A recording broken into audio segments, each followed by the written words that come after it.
Alors, par exemple, les mots et les images sont les conteneurs de la force de la foi.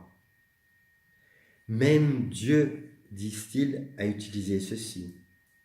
Dieu n'a pas créé le monde à partir de rien, il a utilisé la force de sa foi. Waouh! Je n'ai pas cité le nom de toutes ces personnes. Demandez au roi Kodesh, il vous montrera tellement elles sont multiples et nombreuses. Des gens et que l'on retrouve partout. Sur Internet, hommes et femmes, ce qui est encore une plus grande abomination pour la femme qui enseigne. Ce que vous dites est exactement ce que vous obtenez maintenant. C'est une réalité. C'est une technique de visualisation que je connais. Les lois de la prospérité. L'imagerie mentale est une pratique courante dans l'occulte. Je vous donne un exemple. Vous allez voir un marabout pour un retour d'affection. Si ce marabout est un petit marabout, je veux dire comme ça, il va utiliser un support, une poupée, un objet, des cheveux, une photo ou autre chose. Par contre, s'il est déjà à un niveau beaucoup plus élevé, seule la pensée suffit. La pensée suffit. La pensée a séparé Adam et Ève de Elohim. Une pensée, un doute par rapport à la parole. Donc, ces techniques de guérison, l'autre jour en parlant avec ce monsieur, pourquoi je suis allé le voir? Parce que j'ai une sœur qui, a 20 ans d'ici, avant de connaître Christ, avait fait un séminaire chez lui. Et puis, maintenant, elle a rencontré Christ il y a une dizaine d'années. Donc, comme il venait ici dans la région, nous sommes allés le voir et j'ai parlé avec lui et je lui ai dit ce que le Seigneur me donnait de lui dire, et elle aussi. Parce que je ne mets pas en doute la sincérité d'une personne, de personne. L'amour ne présuppose pas le mal. Mais leur vérité ne veut pas dire que c'est la vérité. Donc il faut confronter, reprendre, exhorte en tout temps, favorable ou non, mais dans l'amour. Puisque tout ce que le Seigneur a créé est régi par l'amour. Que ce soit des plantes, des animaux, tout ce que nous sommes est régi par l'amour. Toute la nature a été créée par Elohim qui est amour. Yeshua, la parole, était là. Et le souffle saint, le roi Kodesh aussi. Donc, lorsque le Seigneur nous réunifie, esprit, âme et corps, il nous réunifie dans son amour. La première fois que j'ai pu me regarder et dire « Waouh, quelle créature merveilleuse je suis », c'est quand j'ai pu voir Yeshua vivant en moi. Non pas d'une façon extérieure, mais intérieure. Alors bien sûr, à l'exemple d'Adam et Ève, séparés d'Elohim, nous avons aussi Caïn et Abel. Caïn, cultivateur, a présenté une offrande à Elohim, fruit de ses mains, fruit de la terre qui était maudite. Et Abel a donné ce qu'il avait de meilleur. Qu'est-ce que le Seigneur attend de nous? Ce que nous avons de meilleur en nous, ce qu'il nous a donné, autrement dit, nous. Il n'a pas besoin de notre argent, de notre or, mais sachez qu'il veut tout. Quand nous sommes libres de nous-mêmes, libres de ce que nous avons et libres des autres, en Yeshua, nous sommes libres. Tout ce que je suis lui appartient, esprit, âme et corps. Alors, Yeshua est allé à l'abattoir comme un agneau. Et le Seigneur nous rend capables d'être comme ces agneaux. Aller à la croix. Non pas pour la loi, mais par la grâce qui est cet amour donné, qui se donne. Il n'y a pas plus grand amour que donner sa vie pour ceux qu'on aime. Qui faut-il aimer? Tout le monde, sans condition. Alors, nous en revenons à la sorcellerie chrétienne. Je crois que vous avez compris à ce stade-ci que toutes les techniques de prière, de visualisation mentale dans des objectifs désirés et choisis par nous-mêmes ne viennent pas du Seigneur, mais viennent justement de Lucifer. Bien sûr, vous aurez tout ce que vous voulez, mais pas la vie éternelle. Pas la vie éternelle. Alors, mettre Yeshua dans nos prières par imagerie quand nous visualisons et nous regardons dans notre esprit, c'est aussi une idole. Comment pouvons-nous voir Yeshua avec nos yeux physiques, avec nos yeux spirituels? Il est la lumière. Il est celui qui nous éclaire. Mais, cependant, comme les apôtres ont dit, nous avons connu Yeshua dans la chair, maintenant ce n'est plus ainsi, il est esprit. Nous devons aussi l'adorer en esprit et en vérité. Se laisser guider par lui. Voilà l'abandon. Vivre l'instant présent en lui, par lui et pour lui. Libre de nous-mêmes. Libre de désirs charnels, émotifs et intellectuels. Combien de personnes ont des difficultés à laisser parler leur cœur? Mais le Seigneur veut un cœur à cœur avec lui, mais aussi avec les frères et sœurs qu'il nous donne. La vérité, la justice, la foi dans l'amour. Voilà les piliers sur lesquels nous devons être bâtis. Quand nous laissons le Seigneur agir à travers nous, nous n'avons pas besoin de quoi que ce soit. Il pourvoit à chacun de nos besoins. Nous n'avons pas besoin d'apprendre à le connaître. Nous avons cependant besoin de le recevoir. Moi, par exemple, je ne savais pas recevoir, mais je pouvais donner. Le Seigneur a dû aller chercher l'enfant en moi, blessé par une image quand j'étais petit, où, avec mon cousin, j'étais chez ma grand-mère, puisque j'ai été élevé en partie par elle, et sa voisine lui a dit que nous étions trop gâtés et que plus tard nous viendrions rien que pour avoir.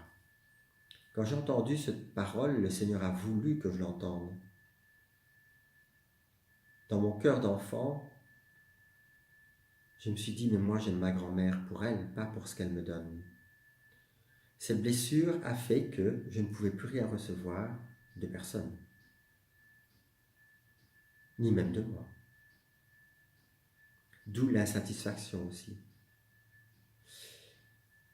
Le Seigneur a dû m'amener à pardonner pour recevoir de lui et recevoir des autres. Pour que cet enfant blessé soit réconcilié avec mon présent. Il fait partie de moi. Pour chacun de nous, ce travail, le Seigneur va le faire. Donc, toutes ces techniques de pensée associées à des quatrièmes dimensions, des visualisations, etc., sont occultes. Le Saint-Esprit enseigne, reprend, exhorte. C'est son rôle. Je ne me pose pas en tant qu'enseignant. quand je partage la parole, c'est lui qui enseigne, parce qu'il la confirme. Alors, quand nous avons un cœur à cœur avec le Seigneur, nous n'avons pas besoin d'insister, c'est immédiat. Il répond parce qu'il entend. Fuyez les vaines redites,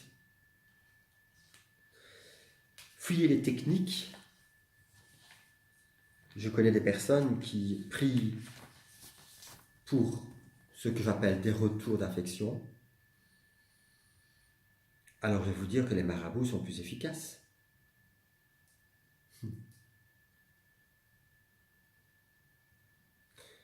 Il y a un film que j'ai vu il y a quelques années, c'est une femme chrétienne qui était presque en instance de séparation avec son mari. Et là, elle a rencontré une autre dame, veuve, avec qui elle a commencé à avoir des échanges. Et le Seigneur a permis qu'elle puisse, dans ces échanges et ces partages, lui partager une partie de sa vie, justement, de son vécu, comment le Seigneur a agi dans sa vie pour qu'elle puisse non plus vouloir changer son mari, mais demander au Seigneur de la changer, elle. Et on voit que plutôt que de rentrer dans des revendications ou dans des accusations ou dans des scepticismes ou peu importe, le travail que le roi Kodesh a fait dans sa vie a été un travail de libération par rapport aux attentes de son mari. Ne plus rien attendre de lui, mais s'attendre en toute chose de Yeshua. Son mari s'est retrouvé désemparé devant elle. Quand il préparait un discours pour justifier quelque chose, en retour, il avait de l'amour. Et c'est ça que le Seigneur attend de nous, que nous puissions le laisser transformer notre cœur pour que nous devenions des êtres spirituels attachés à la source. Le vent souffle où il veut, nul ne sait d'où il vient ni où il va. Il en est de même de quiconque est né du roi Kodesh. Combien de fois je n'ai pas entendu cette phrase? Mais pour la comprendre, il faut la vivre. Comment savoir si je dois aller à gauche ou à droite si je n'ai pas une relation personnelle et constante avec le Seigneur? Le Seigneur nous amène à faire des choses en totale opposition avec ce que notre ancienne nature ferait. Pourquoi? Parce que notre ancienne nature est morte. Le vieil Adam, le nouvel Adam, le premier Adam était souffle, le second est esprit et vie.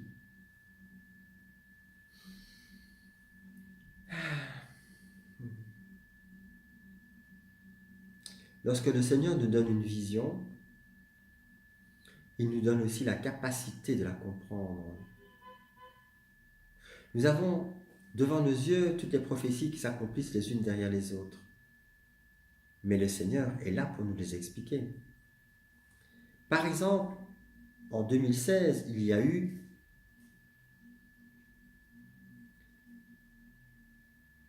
l'inauguration du tunnel du Saint-Gothard.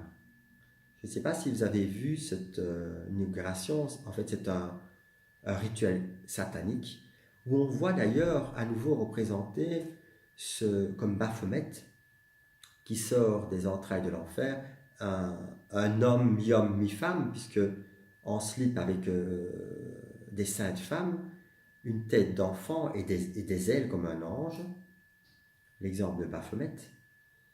Nous avons dans ce rituel satanique une image de l'enfer qui est ouvert. Quand vous lisez l'Apocalypse, vous pouvez voir que le puits de l'abîme est ouvert. Donc, le Seigneur m'a donné cette image à travers un puits où il y avait des serpents qui montaient de ce puits. Et j'étais en songe sur une grande place et je voyais des gens circuler autour du puits et des serpents qui sortaient de ce puits et rentraient dans les gens. Et en regardant, je dis, Seigneur, mais ils ne s'éloignent même pas. Et certains avaient même leurs enfants dans des poussettes, et les serpents rentraient même dans les enfants. Quand je me suis approché du puits, j'ai vu tous ces démons qui montaient.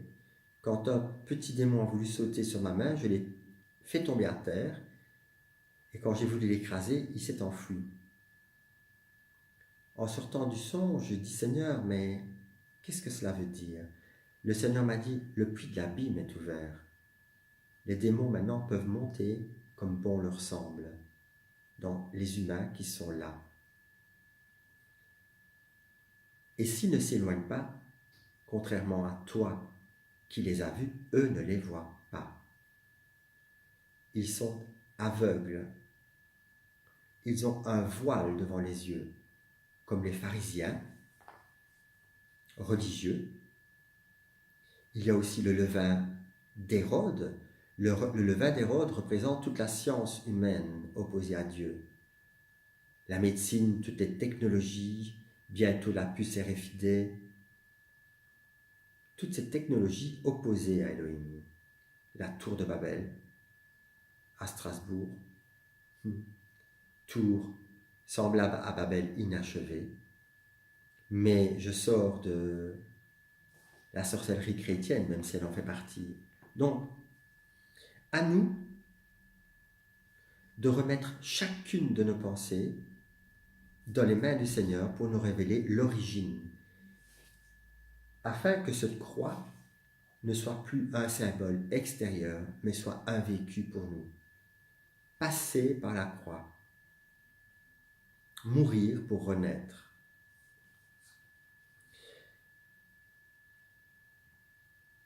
Il y a dans ce chemin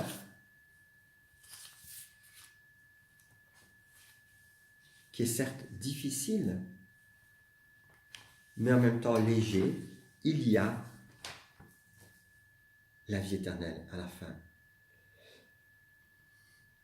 Nous sommes loin du royaume maintenant, pénétrer le ciel. Nous sommes loin de ces personnes qui cherchent le réveil, ici maintenant. Nous sommes loin de toutes ces fausses doctrines où régner devient le but. Nous sommes à l'image d'Abel, amenés et appelés à être tués par Caïn. Mais, comme je disais à une sœur l'autre jour, quand Yeshua est allé au calvaire, sur son chemin, il y avait Simon de Cyrène qui a porté la croix. Et un peu plus loin, il y avait aussi ces Romains qui ont planté les clous. Si je regarde charnellement, Simon de Cyrène a aidé Yeshua, pourtant le but était quand même d'aller à la croix. Et les Romains qui ont planté les clous ont aussi accompli la volonté du Père en plantant les clous, même si c'était souffrant. Quand vous réalisez que le chemin de la vie que le Seigneur a voulu pour chacun de nous, dans ce chemin, nous avons rencontré des Simons de Cyrène, mais nous avons aussi rencontré des personnes qui ont planté des clous.